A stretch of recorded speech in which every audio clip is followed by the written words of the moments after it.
Você sabia que muito antes do sucesso de Ainda Estou Aqui, o Oscar de filme estrangeiro, e muito antes da Fernanda Torres se consagrar como uma atriz internacional, nós tivemos um filme feito no Brasil, com história brasileira, com ator brasileiro, fazendo sucesso e ganhando um Oscar.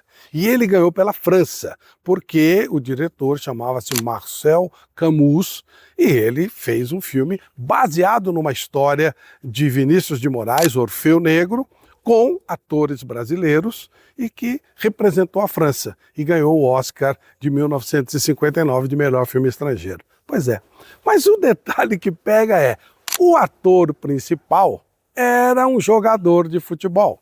O nome dele, Breno Melo, é uma história incrível. O Breno nasceu em Canoas, uma região da Grande Porto Alegre, e jogou no Renner. O Renner foi o time que no começo dos anos 50 quebrou uma hegemonia de Grêmio Internacional de forma espetacular. Foi campeão invicto, foi uma coisa espetacular. E nesse time, os grandes destaques eram o goleiro, Valdir Joaquim de Moraes, o Valdir, inventor da profissão de preparador de goleiros, e Enio Andrade, um meia extraordinário que depois virou também um grande treinador de futebol. Mas o centroavante desse time era o Breno Melo. Ele fez muitos gols, ele foi o artilheiro da competição e com isso chamou a atenção naquela época, né? O Rio Grande do Sul ainda não tinha a importância que tem hoje no nosso futebol. E o Renner era um time pequeno, tanto que fechou as portas logo depois desse título. Era um time de fábrica, por isso foi toda a surpresa. Então os grandes jogadores do time se espalharam por Rio e São Paulo principalmente. E o Breno veio para o Corinthians. Chegou no Corinthians, jogou um pouco, teve algum destaque, nada demais. Foi para o Fluminense e foi também para o Santos. No Santos, ele chegou a jogar com o Pelé, que ainda era amador. O último jogo do Pelé como amador, o Breno fez a dupla com ele. Olha que legal. Quando ele estava no Fluminense, ele era um cara, né, de um porte muito forte, ele era um preto forte, alto, um Orfeu. E o Marcel Camus estava procurando exatamente pessoas com esse perfil para fazer teste para o filme que ele queria fazer, baseado na peça do Vinícius de Moraes. 300 concorrentes, o Breno foi escolhido. Fez um papel legal, foi até cantor na peça, cantando bossa nova. Claro, dublado pelo Agostinho dos Santos, né? Um cantor extraordinário que depois morreria anos lá na frente num acidente aéreo, mas isso é outra coisa.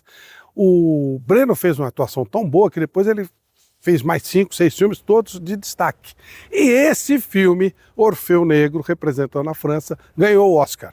Ganhou a Palma de Ouro antes do Anselmo Duarte. Olha que coisa maluca, né? Esse filme fez um sucesso enorme e o Breno ficou misturado com a carreira de jogador, também carreira de artista. Mas ele dava mais destaque para a condição de artista. Quando os filmes foram escasseando, ele voltou, ainda jogou em equipes menores, mas sem grande destaque. Até que parou de jogar futebol e foi viver uma vida pacata no Sul, ora em Novo Hamburgo, ora em Florianópolis, até que acabou morrendo de infarto, esquecido. Ninguém mais lembrava dele. E esse jogador diferente, o jogador-ator que participou do primeiro Oscar que um filme brasileiro ganhou, embora representando a França, o Breno Melo desapareceu da história. Só que aqui a gente relembra desse jogador importante que jogou com o Pelé, que jogou no Corinthians, jogou no Fluminense, foi destaque no Renner, que quebrou um tabu histórico no Rio Grande do Sul, mas principalmente virou um grande ator internacional, casou com uma atriz francesa, um negócio